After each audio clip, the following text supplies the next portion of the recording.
uno munsi tugomba twige ku muco n'umwiza, ariko kugira ngo tubitahure reka tubanze twige ico bise le siècle des lumières hariya mu Burayi. Aha hakaba hari mu kinjana ca 18 canke le 18e siècle. Aha tukaba twinjiye muri littérature française. Bibiliya iti nta kintu gishasha kiri musi y'izuba. Kumbure ivyo turiko turacamo kino gihe abandi barabiciyemo. L'Europe des lumières ni kinjana ca 18. Uburayi bwabonye umuco. Kubera iki none bavuga ngo uburaya bwabonye umuco? Bwoba bwari mu muzimagiza, bwoba bwari mu mwiza. Mbega kubera iki bagize ico ciyumviro? Bariko barabaho gute? Voilà.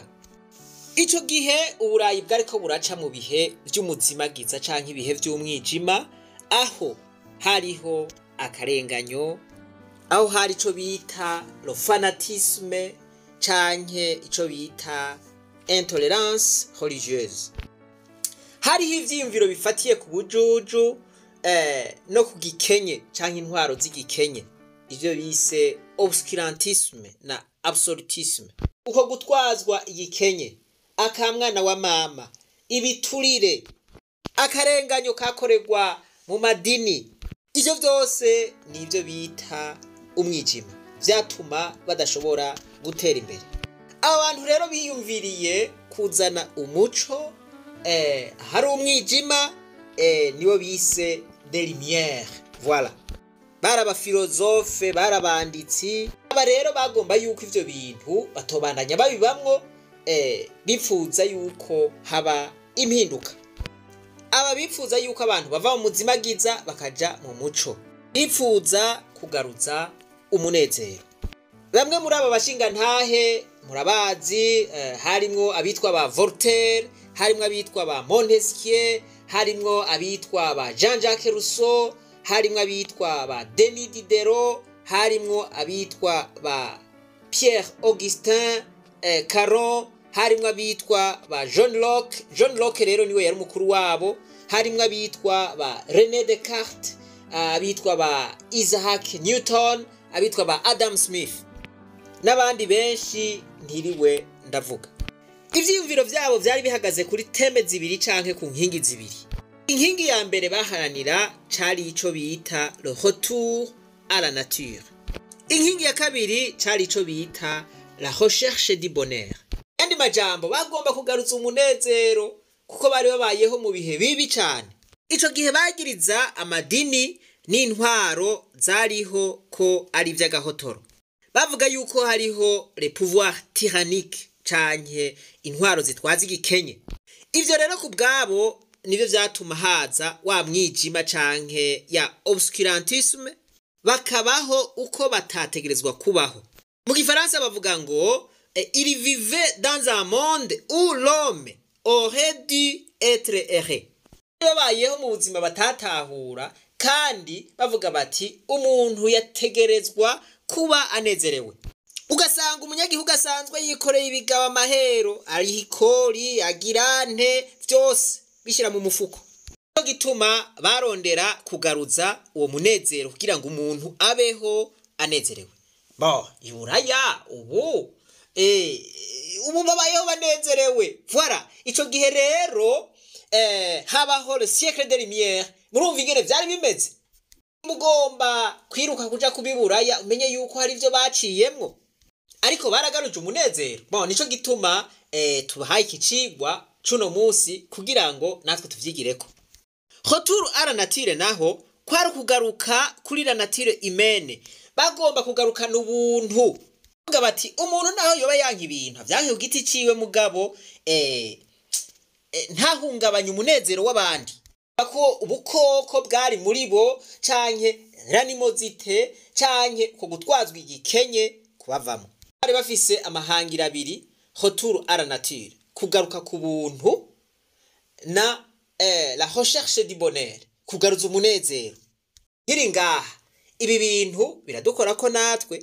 Murazi yuko tubayeho mu buzima aho mengo nta buntu ukiri muri twebwe, aho mengo turi bikoko, aho umuntu afatwa n'abandi bakamuniga canke bakamurenganya, akanyuruzwa, akabugwa irengero, akarementanirizwa. Muri make nta buntu tugifise. Natwe rero dukwiye kugaruka hehe? Ku buntu.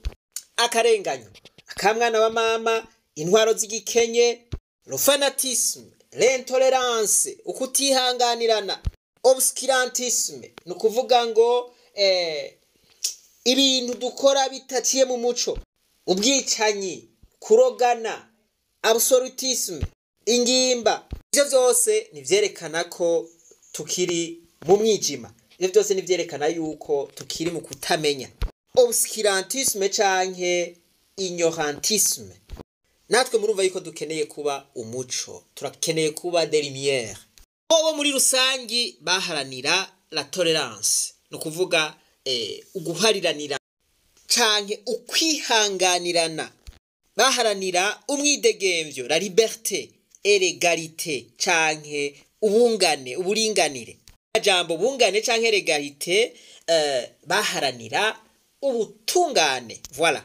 Yandi majambo bagomba yuko abantu bangana imbere y'amategeko, hakaba impinduka bakava muri ca gikenye. Yandi majambo bifuza yuko abantu babaho banezerewe kandi batunganiwe. Murumva ko bigisha abantu, aha mu Gifaransa bavuga ngo leur rôle était d'éclairer le plus grand nombre de personnes sur la manière de vivre heureux et de fonder une société juste. Muri make bagwanya uko kutamenya, uko kudahariranira canke uko kutihanganirana kugira ngo bashike kumenya no kwidegemvya. Urugamba rero ntigwari goroshe kuko hari habipfuza yuko bidahinduka. Ivyo muca muvyumva. Abantu bari muri obscurantisme canke obscurantiste n'abari muri ignorantisme canke ignorantiste bagomba yuko ubwo bujuju bwabo bubandanya. Bagomba ko ico gikenye kibandanya kiriho. Ariko umuco ucuratsinda umwijima. Ico kinjana ca 18 caciye kivamwo ubuvumbuzi bwinshi. Ico gihe niho haca hatangura kuvuka ama imprimerie akora ibitabo. Bemvanta thermometre, bemvanta ico bita le sextant moderne. Bakora imashini zishona. Bakoresha ico bise puissance à vapeur. Haba ivumburwa ry'umuyaga nkuba, découverte d'électricité. Byose babishitseko kubera bahinduye ivyiyumviro bakava muri obscurantisme bakaja muri lumière. Ibi barabiharaniye. Bo babishitseko mu kinjana ca 18. Mugabo ubu twe turi mu kinjana ca 21 nta n'urushinge turakora, tuguma tujyana gusa. Nabo baguma batera imbere. Kubera iki tutokwemera guca bugufi ngo duheze ibibazo bituhanamiye hanyuma dutangure ibikorwa vy'iterambere. Ahantu nituhiyumvire ko nk'abarundi b'umutima, abantu bakunda igihugu, cane cane twebwe ugwaruka, ibi biraturaba. N'urushinge ntago turakora. Iki gituma rero aba bagabo baharaniye ibi vyose biswe les lumières, bitwa umuco, aba filozofe. Bibiliya rero iravuga ngo abantu banje bishwe n'ukutamenya. Reka dusimbire muri Bibiliya muza guca mutahura ico Bibiliya ibigombye kuvuga. Ivuze ngo muri umuco w'isi. Ijambo ry'Imana riri muri Matayo igice ca 5 ku murongo wa 14 haravuga ngo muri umuco w'isi. Igisagara cubatswe ku mpinga y'umusozi ntigishobora guhishwa. Nta bodomeka itara ngo baryubikeko igisimbo, ariko barishira ku gitereko caryo ngo riboneshereze abari mu nzu bose. Abari ku muco wanyu ubonesha imbere y'abantu ngo babone ibikorwa vyanyu vyiza, bahimbaze so wo mwijuru. Kino gihe rero tuvuge yuko igihugu c'u Burundi kiri mu mwijima. Abarundi ntitubona iyo turiko turaja. Abarundi tubaho ku munsi, tubayeho mu karenganyo, tubayeho mu biturire, tubayeho mu marira, tubayeho mu kugiranira nabi tubayeho, mu kunyuruzwa tubayeho, mu bwicanyi tubayeho, mu burozi tubayeho, mu kuvugana nabi tubayeho, mu guturubikana tubayeho, mu kutihanganirana tubayeho, mu komorana tubayeho, mu kunyagana, ubunyonozi bwaratwishe tubayeho, mu rwanko tubayeho, mu kutitanaho. Jambo murumva yuko turi muri ya obscurantisme, turi muri wa mwijima, turi muri ya ignorantisme. Rero turi muri uwo mwijima wose, kino gihe nico gihe ciza cuko umuco uboneka. Voilà, umuco ugira akamaro mu mwijima. Reka turabe insiguro y'umuco. Umuco usigura umunezero, umuco usigura ubutunzi, umuco usigura ukugubwa neza canke ukubaho neza.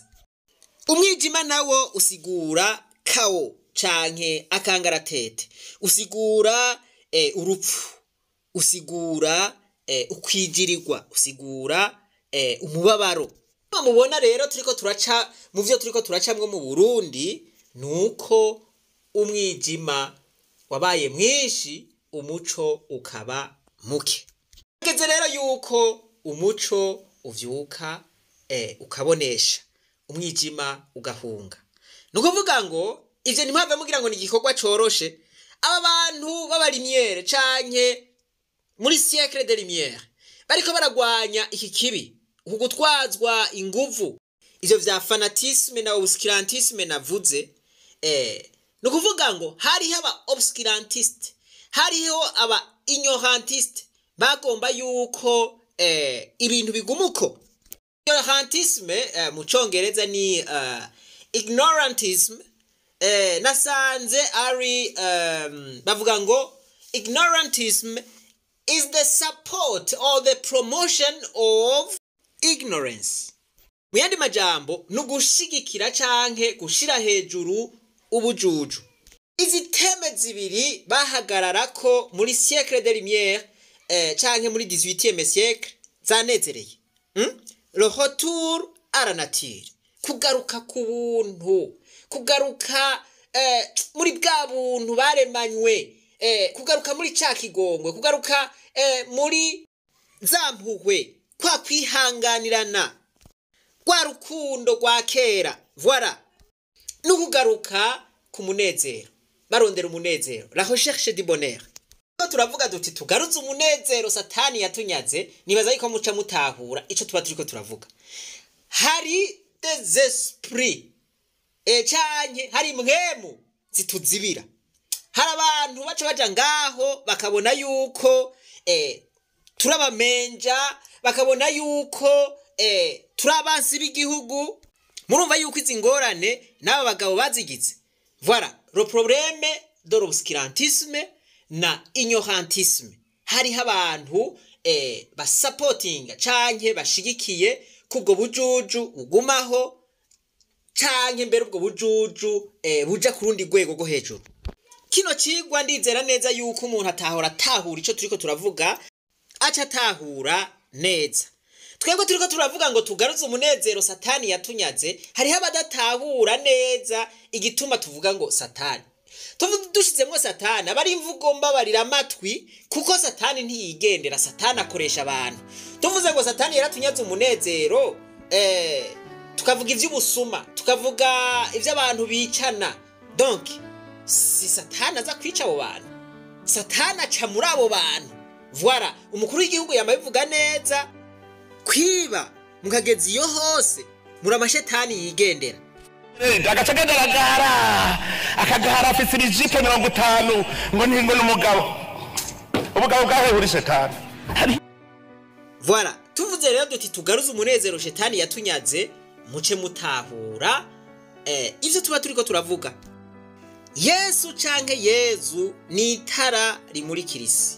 Ijambo ry'Imana muri Matayo igice ca 5 ku murongo wa 14 riravuga ngo atsa itara ryawe riboneke, uri umuco w'isi. Gandi aravuga ati hariho ubushobozi buri muri twebwe. Ati mu gihe twobuvyutsa tukabukangura bwokora igikorwa nka kirya umuco ukorera umwijima. Murazi yuko hashitse umuco umwijima ucuhunga. Paulo aravuga ati uri umuco kw'isi, ati bonesha rero kugira ngo umwijima uzimangane. Gandi ati hagati mu mwijima niho umuco ukora igikorwa nyaco. Mandela ati mugihe turetse umuco wacu ukabonesha, ati tuba tweretse abandi canke tuba duhaye uruhusha abandi bantu kugira nk'uko. Obama ati urubeya ruri muri twebwe rutwibutsa yuko impera n'impera umuco uzokwiganza ku mwijima. Martin Luther King nawe ati umwiza ntushobora gukurwaho n'umwiza. Aravuga ati umuco wonyene niwe ushobora gukuraho umwiza. Ati urwanko ntirushobora gukuraho urwanko, urukundo rwonyene nirwo rukuraho urwanko. Michelle Obama yanditse igitabo kivuga ngo The Light We Carry. Wewe yarabitahuye aravuga ati hari umuco, hariho urubeya ruri muri twebwe. Ati uwo muco rero utegerezwa kuboneshereza isi. Mugabana wati kugira ngo umenye akamaro k'umuco ni ngombwa ubanze guca mu mwijima. Koresheje Bibiliya ndabereka abantu bo mu buzima bwa misi yose bashitse kubihambaye kubera batahuye yuko ari umuco w'isi. Kubera batahuye yuko bari babayeho mu buzima batategerezwa kubamwo, ko bategerezwa guharanira ubuzima bifuza kubamwo. Nukuvuga ngo ubuzima bw'umunezero. Voilà la recherche du bonheur. Le retour à la nature humaine. Kugaruka ku buntu. Murazi neza ko ubu umenga ubuntu bwaraduhezemwo. Twibereyeho nk'ibikoko biri ngaho. Rengera kuri mugenza ukatwegura ataco winona. Ukamurenganya izuba riva. Ubwo n'ubukoko nico twokwita animosité. Ngeze ngaha ikigwa ntigihave kiba kirekire. Murumva yuko la littérature française naho abategetsi bacu bavuga ngo igifaransa ntaco kimaze, murumva yuko bije kudufasha kwibuka canke gusubiza agatima mpembero kumenya neza ivyo duharanira. Gusozera wewe wakurikiranye iki cigwa, urabona ko turi mu mwijima? Urabona aho tugeze? Urabona ko dukwiye guhagarara muri iri jambo ryo kuba umuco w'isi, tukazana impinduka, tukazana umwidegemvyo, tukazana umunezero, tukazana ukubaho neza. Reka iri jambo ry'Imana turikure mu nzandiko turishire mu buzima bwacu. Aha niho abanyaburaya badusumbiye. Twebwe tugomba kuguma tuvuga iryo jambo, tutagomba kurishira mu buzima bwacu bwa misi yose. Umuntu ashobora gutahura iki cigwa tutaravye imyaka nibiki, uwo ari mu Barundi burunganwe rushasha, urunganwe turiko turategura. Umuntu adatahura iki cigwa nawe agomba kutugumiza muri ignorantisme, uwo muri rwarunganwe rwa kera rumwe rw'abatwazi igitugu, ari muri ba bantu bagomba yuko ibintu biguma uko vyari. Voilà, igihugu c'u Burundi ino saha kirakeneye des lumières, abantu b'umuco, abantu bafise ivyiyumviro biri ku gihe, ivyiyumviro bisobanutse, abantu bipfuza ko ubuzima tubayemwo bwohinduka, abantu batanezererewe na gatoya ubuzima tubayemwo. Iyo ubuzima ubayemwo butagushavuza canke butakubabaza, ntushobora kurondera impinduka.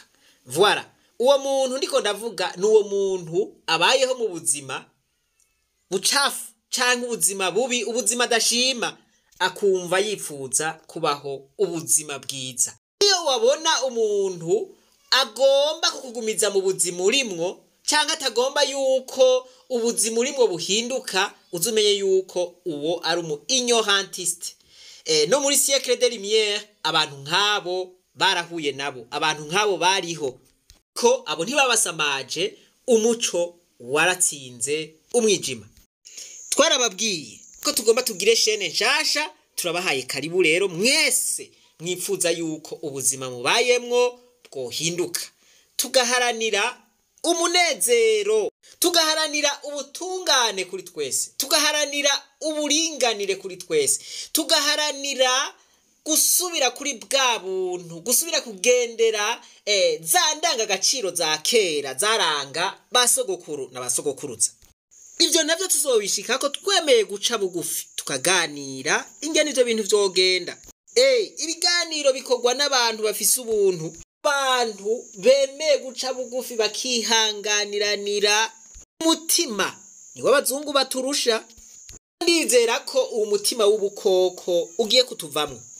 Wowe rero wumva wo kwifatanya natwe muri uru rugendo rw'amahoro kugira ngo dushike kuri ivyo bintu byose, ikaze dufatanye urugendo muri ya shene twavuga nshasha, birimwo abantu vy'ukuri batagira uburyarya, abantu bababajwe n'ubuzima babayemwo, abantu bifuza yuko ubuzima babayemwo buhinduka. Uwo munezero, uwo mwidegemvyo, ubwo bungane cyangwa ubwo butungane, twavuze yuko kugira ngo tubishike ko tubanza kwemera, kwitanga kw'ikimazi, tukitanga ko sacrifice, tukemera kugira ivyo duheba, tukibabaza mu mwanya kanaka twihaye kugira ngo turonke wa munezero uzomara igihe kinini. Ibi turiko turacamwo ubu i Burayi barabiciyemwo hanyuma bashika kuri wa munezero. Nico gituma ubu umunyafrika wese arota aja i Burayi kugira ngo aje kubaho mu munezero wowo birondereye. Reka rero natwe ubu munezero twironderere, mu bindi bihugu nabo bazoze kurondera iwacu. Mugabo murumva ko soba twatanze ikimazi. Voilà. Nitwaba umuco vy'ukuri ibi tukabikora, murabona yuko igihugu cacu kizohinduka umuco, kimurikire ayandi mahanga, kimurikire Afrika, kimurikire n'isi. Mubona aho turi ko turi mu muzimagiza kandi ko tubwirizwa kuba umuco umurikira isi. Vuba cyane turabaha link, turi hamwe ataburyarya, nta kintu na kimwe tutokora. Mwebwe mwese mutahuye iki cigwa, Imana nibahezagire cyane. Reka twibananize gwa rugendo rwacu maze tugaruze umunezero Satani yatunyaze. Umuntu atarashika mu ishuri ry'abarundi bose turamuhaye kaze.